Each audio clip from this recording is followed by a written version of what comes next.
গাজা যুদ্ধবিরতিতে বড় অগ্রগতি।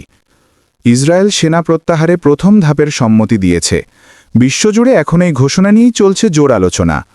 মার্কিন প্রেসিডেন্ট ডোনাল্ড ট্রাম্প নিজের সামাজিক যোগাযোগ মাধ্যম ট্রুথ সোশ্যালে এক পোস্টে জানিয়েছেন, ইসরায়েলি সেনাবাহিনী গাজার কিছু এলাকা থেকে সেনা প্রত্যাহারে রাজি হয়েছে। যুদ্ধবিরতি পরিকল্পনার অংশ হিসেবে গত সোমবার হোয়াইট হাউস একটি মানচিত্র প্রকাশ করে। সেখানে সেনা প্রত্যাহারের জন্য বিভিন্ন সীমারেখা চিহ্নিত করা হয়।